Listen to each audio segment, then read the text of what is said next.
बच्चों, स्वागत है आपके इस बहुत ही खास वीडियो में हम लोग आज पढ़ेंगे ऑटोट्रॉफिक न्यूट्रिशन में cross section of leaf. Okay, तो चलिए स्टार्ट करते हैं। पहले मैं आप लोगों को बता दूं क्रॉस सेक्शन और डायसेक्शन में क्या अंतर होता है। क्रॉस सेक्शन यानी किसी पत्ती को बीच से काटना, डायसेक्शन यानी कि किसी पत्ती को बीच में से दो भागों में बराबर भागों में काटना। ओके, तो चलिए देखते हैं और पढ़ाई करते हैं। Cross section of leaf. अब प्लांट्स की भी बात कर लेते, थोड़ी सी प्लांट्स की बात क्यों करेंगे, देखिए। ऐसे तो प्लांट्स की बात हमें ऑटोट्रॉफिक न्यूट्रिशन में करनी चाहिए थी, लेकिन फिर भी मैं आप लोगों को बता देता हूँ। देखिए ड्राइंग वैसे भी बहुत खराब है, लेकिन है ना, ये एक लीफ है।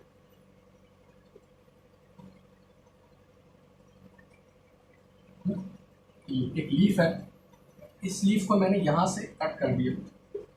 क्रॉस सेक्शन का मतलब होता है जो बीच से कट करना, डाइसेक्शन का मतलब जो बराबर दो हिस्सों में बांटना। आप लोग देख सकते हैं दोनों हिस्सों में बराबर नहीं है। ठीक, क्रॉस सेक्शन और डाइसेक्शन में अंतर होता है। ठीक, क्रॉस सेक्शन यानी कि इसको बीच से काटना, और डाइसेक्शन का मतलब होता है दो बराबर भागों में काटना। ठीक, इस तरीके से कभी बराबर भागों में नहीं बढ़ सकती, ये हमेशा वर्टिकल में ही बटेगी। ओके, चलिए फिर इस तरीके से वो कट करने के बाद कुछ इस तरीके का हमारे पास खुल के आएगा, है ना।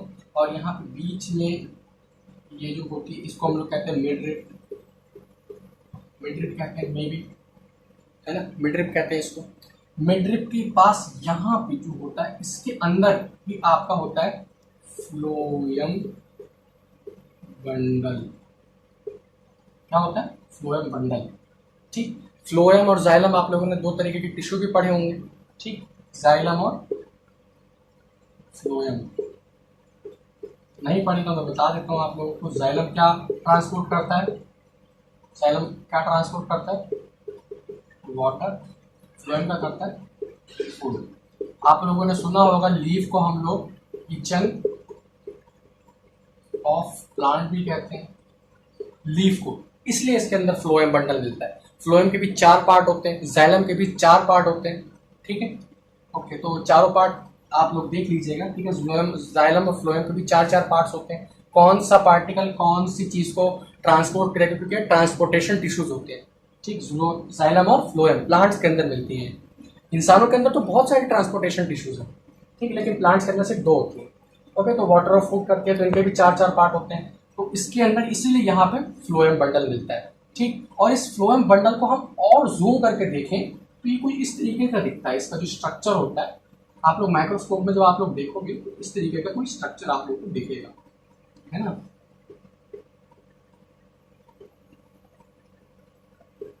इस तरीके से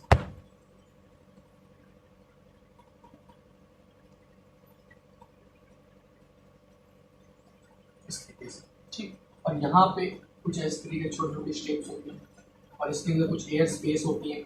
आप लोगों ने एनसीईआरटी में जो डायग्राम देखा वो बिल्कुल वैसा ही है, ज़्यादा कुछ अंतर नहीं है इसमें, है ना, ऐसे ही होता है।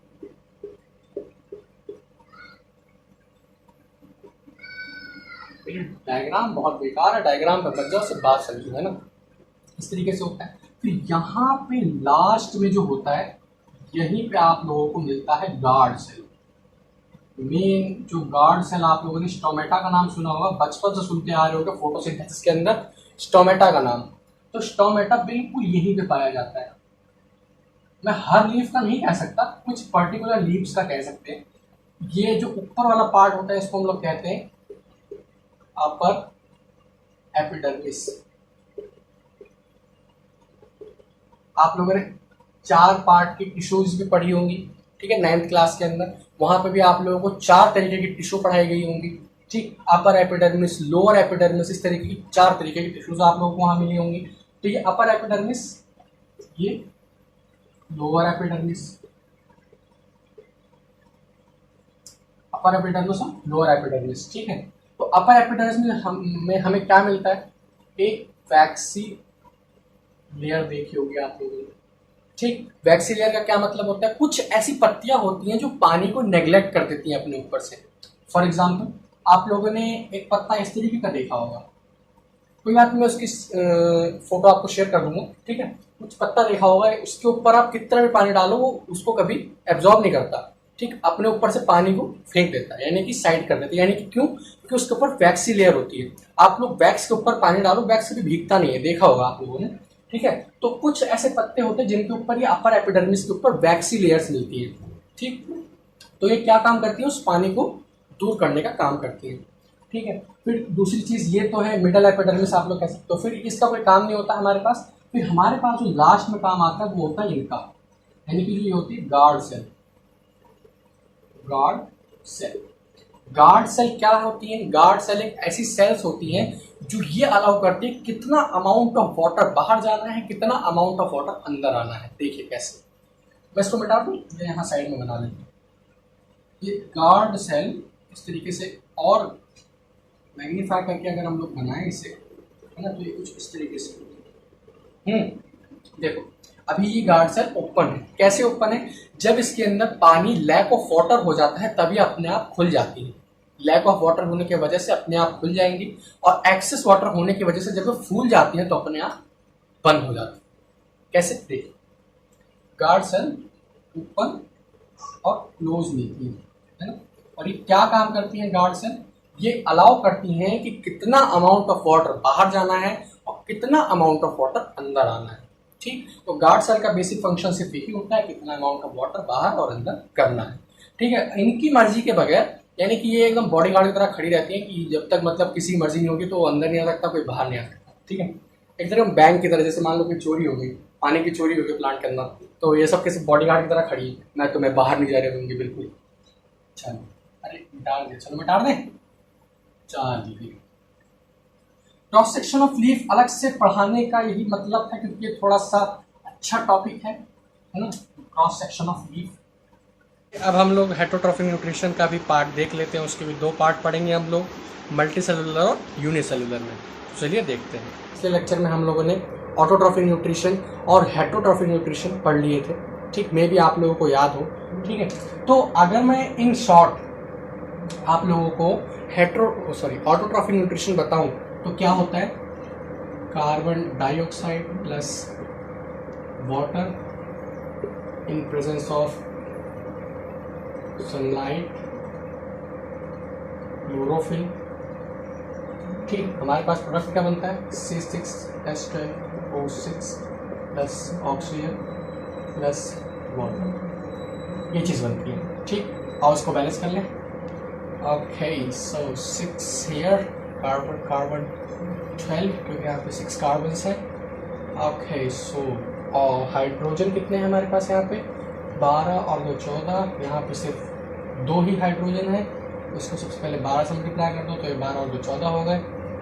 ओके, सो 6 तो 12 और 12 24, 6 और 12 18 और 1 कितना होगा, इट बिकम, वेरी सॉरी 6। लो ये balance, you can check it, ठीक है। तो ये जो ग्लूकोज बन के आया हमारे पास, इसको हम लोग क्या कहते हैं, इसी को हम अपने फूड के फॉर्म में लेते हैं, किससे, प्लांट से, ठीक। प्लांट्स इसी को बनाते हैं, इसलिए उनको कौन सा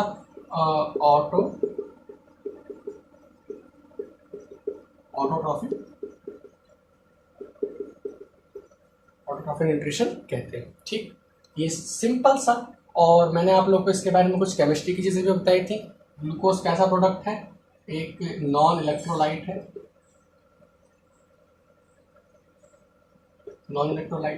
ठीक। नॉन इलेक्ट्रोलाइट, इसका एटॉमिक मास कितना होता है भी बताया था मैंने आप लोग को, 180.156 एटॉमिक मास पर यूनिट, ठीक। बहुत बढ़िया, कोई बात, मे भी आप लोगों को अगर याद हो तो मैंने आप लोगों को प्लांट्स के फूड के बारे में बताया था, क्या नाम होता है उसका, स्टार्च, ठीक। और फिर एनिमल्स में बताया था मैंने आप लोगों को क्या होता है, ग्लूकोज, ठीक। तो ये सारी चीज़ें शॉर्ट में ऑटोट्रॉफिक न्यूट्रिशन को रिप्रेजेंट करती है, वेरी शॉर्ट, ठीक। फिर बात करते हैं हम लोग हेटरोट्रॉफिक न्यूट्रिशन पे। हेटरोट्रॉफिक न्यूट्रिशन,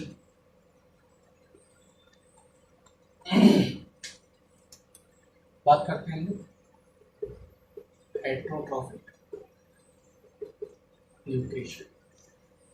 ठीक है। हेटरोट्रॉफिक न्यूट्रिशन क्या होता है? बेसिकली मैंने आप लोगों को बताया था, जो अपना फूड खुद से नहीं बनाते, जो दूसरों पे डिपेंड रहते हैं। ठीक, प्लांट्स को ही छोड़ के, प्लांट्स में ऐसे एक्सेप्शन केस कौन सा? इंसेक्टिवोरस प्लांट्स को छोड़ के, ठीक है। और बाकी जितने भी ऑर्गेनिज्म है पूरे वर्ल्ड में, वो सब के सब इसी न्यूट्रिशन के अंडर आते हैं। ठीक, और बाकी जितने भी प्लांट्स हैं इंसेक्टिवोरस प्लांट्स को छोड़ के, वो सब के सब ऑटोट्रॉफिक न्यूट्रिशन के अंदर आते हैं। ओके, तो हेटरोट्रॉफिक न्यूट्रिशन में भी दो तरीके के हम लोगों को पढ़ने हैं। एक तो मल्टी सेलुलर और एक होता है यूनिसेलुलर।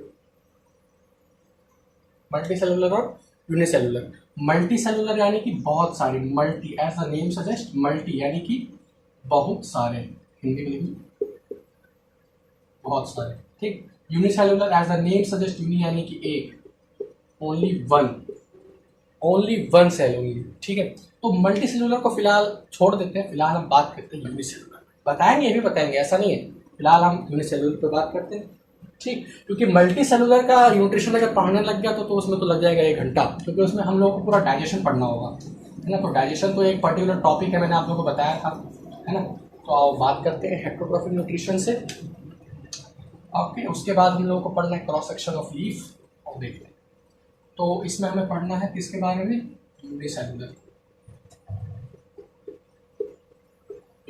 के बारे में। Unicellular as the name suggest, इसके लिए एक बेस्ट एग्जांपल है अमीबा का। ठीक, अमीबा का, और देखिए ये अमीबा का शेप कह सकते हो आप लोग, कि अमीबा कभी भी फिक्स शेप में नहीं रहता। अमीबा कहाँ पे मिलता है? फ्रेश वाटर के अंदर अमीबा मिलता है हमेशा, ध्यान रखना, कहाँ मिलता है? फ्रेश वाटर के अंदर। ठीक, और ये हमेशा सिंगल रहता है, यानी कि जैसे बैक्टीरिया, फंगी वगैरह होते हैं वो हमेशा कॉलोनीज में रहते हैं, लेकिन ये जो होते हैं ये हमेशा सिंगल रहते हैं। ठीक है, तो सिंगल से मतलब है कि ये हमेशा ओनली वन सेल में ही रहते हैं, कभी भी ये आपस में घेराव बना के नहीं रहते। ठीक, तो मान लीजिए ये एक अमीबा है, ये अपना फूड कैसे लेता है वो मैं बताता हूँ आप लोगों को। देखिए ये अमीबा है, यहाँ पे इसका कोई फूड पार्टिकल है, कोई फूड, देखिए ये कोई फूड पार्टिकल है। ठीक, इसने इसको देखा, यानी कि इसके पास कुछ ऐसे सेंसर्स होंगे जिसकी वजह से इसने इसको देखा, क्योंकि ये एक सिर्फ और सिर्फ एक सिंगल सेल का होता है। हम अपने शरीर को देखें तो हमारे शरीर में हर एक काम को करने के लिए पर्टिकुलर ऑर्गन होता है, ठीक है। तो सारे काम को करने के लिए पर्टिकुलर ऑर्गन, जैसे देखने के लिए आंख होती है, सुनने के लिए कान होते हैं, खाने के लिए मुंह होता है, ठीक है। बाकी जितने भी काम है उनके लिए पर्टिकुलर ऑर्गन होता है, लेकिन इनके पास ना देखने के लिए आंख है, ना बोलने के लिए मुंह है, ना सुनने के लिए कान है। ठीक, तो ये सिर्फ और सिर्फ सारा का सारा काम सिर्फ सिंगल सेल से करते हैं। ठीक, आप लोगों ने घर का देखा होगा कि जैसे एक ब्रिक्स है, okay let me change my marker. देखिए एक ब्रिक, ये मान लीजिए क्या है? ब्रिक, एक ब्रिक, ईंट समझते होंगे आपने। ठीक, ईंट से एक पूरी पूरी दीवार बन गई। ठीक, दीवार से कमरा बन गया, फिर कमरे से बिल्डिंग बन गई। ठीक है, तो इस ब्रिक को अगर आप लोग सेल को कहते, दीवार को टिश्यू, ठीक, कमरे को क्या कहते? ऑर्गन, इससे ऑर्गन सिस्टम। एक चीज और जोड़ लो, बिल्डिंग हटा के यहाँ पे इसको फ्लोर बना दो, फ्लोर, और फिर उसके बाद बिल्डिंग से आप लोगों को क्या बन गया? बॉडी। ठीक, ये पूरा सिस्टम है। ठीक है, तो ये सिर्फ और सिर्फ एक सिंगल सेल, यानी कि अगर कहा जाए तो सिर्फ और सिर्फ ईंट से बने होते हैं। ईंट से मतलब यार ईंट में तो बहुत सारे वो आ गए एटम्स, लेकिन सिंगल से बताने का तरीका था कि किस तरीके से वो होता है। ठीक है, तो बाय चांस इसने एक फूड पार्टिकल यहाँ पे देखा। ठीक, इसने इसको देखा, कुछ ना कुछ इसके पास सेंसर्स होंगे जिसकी वजह से इसने इसको सेंस कर लिया। सेंस करने के बाद ये थोड़ा सा अपनी ढीली ढाली बॉडी को आगे बढ़ाएगा, जैसे भी ये बढ़ा सकता है। ठीक, इसका इरेगुलर शेप ही इसको मूव करने में बहुत ज़्यादा हेल्प करता है। ओके, तो इसने इस फूड को देखा, तो यहाँ पे ये कुछ इस तरीके से ऐसे बनाएगा और फूड पार्टिकल कुछ इस तरीके से होगा। तो ये जो होता है इसको हम लोग कहते हैं सूडोपोडिया। भाई स्पेलिंग मत देखना, वैसे स्पेलिंग अगर आप तो सही है ना। तो ये जो ये पार्ट है, ये वाला जो पार्ट, इसको हम लोग कहते हैं सूडोपोडिया। क्या कहते हैं? सूडोपोडिया। और जैसे फूड इसके अंदर आता है तो ये कुछ इस तरीके से इसको बंद कर लेता है, कुछ और थोड़ा सा ये थोड़ा नज़दीक आ जाता है, तो लगभग एक तरीके से बंद होने वाला होता है ये, बिल्कुल एक तरीके से बंद, और फूड इसके अंदर आ जाता है। और यह एक बार बंद ही कर देते हैं हम लोग इसे, है ना। फिर ये जब फूड इसके अंदर आ गया, इस फूड के ये जब फूड अंदर आ गया तो इसको हम लोग नाम तुरंत चेंज कर देंगे और कह देंगे फूड वैक्यूम। क्या कर देंगे, मतलब जब तक ये खुला हुआ था तब तक इसको क्या कहेंगे, सूडोपोडिया। उसके बाद जैसे ही ये बंद कर लेगा अपने उस फूड वैक्यूम को, कुछ इस तरीके से खुलता है, ठीक है, उसको जैसे बंद कर लेगा उसको हम क्या कहेंगे, फूड वैक्यूम। उसके बाद ये इसको अंदर लेके जाएगा, खाएगा, जो भी इसके अंदर न्यूट्रिशन होगा वो लेगा, एब्जॉर्ब करेगा, क्योंकि इसके अंदर यार सिली वगैरह कुछ भी नहीं होता, मतलब सिर्फ और सिर्फ सिंगल सेल से होता है ना, तो कुछ भी नहीं होता इसके अंदर। तो ये सिर्फ और सिर्फ एक ही सिंगल सेल से क्या क्या कर लेगा, तो जितने भी काम होते हैं सारे काम इस एक सिंगल सेल से करता है। और मैं न्यूक्लियस तो बनाना भूल ही गया सबके, है ना। ये इसका न्यूक्लियस होता है, ध्यान रखना। जब सेल चैप्टर आप लोग पढ़ के आए होंगे 9th क्लास में, तो वहाँ पे आप लोगों ने देखा होगा रॉबर्ट हुक ने उसका डिस्कवर किया था, रॉबर्ट हुक ने, ठीक, सेल के बारे में। तो एक सिंगल सेल के अंदर न्यूक्लियस होता है, बहुत सारी चीज़ें होती है सेल के अंदर, पढ़ा होगा आप लोगों ने, ओके। तो फूड वैक्यूम, तो उसके बाद ये यहाँ पे लास्ट स्टेज में कुछ इस तरीके से आएगा, लास्ट स्टेज में। और जो फूड होता है फिर ये जितना भी डाइट इसके अंदर जो भी न्यूट्रिशन होगा उसको एब्जॉर्ब करने के बाद अपने आप ही ब्रस्ट अप हो जाता है, यानी फट जाता है। फटने के बाद इसके जितने भी छोटे छोटे पार्टिकल्स होते हैं वो आपस में फिर एक बार जुड़ जाते हैं और ये अपना न्यूट्रिशन कंप्लीट कर लेता है, ठीक। तो ये था सिंपल छोटा सा ब्रीफली एक्सप्लेनेशन ऑफ अमीबा, यानी कि सिंगल सेलुलर के ऊपर, ठीक है। तो ये डायग्राम बहुत इंपॉर्टेंट है, जरूर आएगा, इसका पूरा पूरा थ्योरी समझ लेना कैसे करता है, ठीक। एक क्वेश्चन ऐसा 100% आपके में, ठीक, डिस्क्राइब अमीबा न्यूट्रिशन, क्योंकि आपके एनसीईआरटी की बुक में अमीबा का दे रखा था, इसलिए मैंने आप लोगों को अमीबा का समझाया। अदरवाइज आप लोग पैरामीशियम, बहुत सारे ऐसे यूनिसेलुलर ऑर्गेनिज्म हैं जिनके बारे में आप लोग इंटरनेट पर देख सकते हो, लेकिन जो आपके एनसीईआरटी में था मैंने वो आप लोगों को बताया, ओके। चलिए, बहुत बढ़िया। फिर आप लोगों ने पढ़ लिया हेटरोट्रॉफिक न्यूट्रिशन, ऑटोट्रॉफिक न्यूट्रिशन। फिर लास्ट टॉपिक बचता है हेटरोट्रॉफिक न्यूट्रिशन का, which is digestion, which is the main part of this chapter, है ना। चलिए, तो उसको हम लोग लेंगे अगली वीडियो में, ओके। तो पढ़ाई करते रहिए, ऑल द वेरी बेस्ट।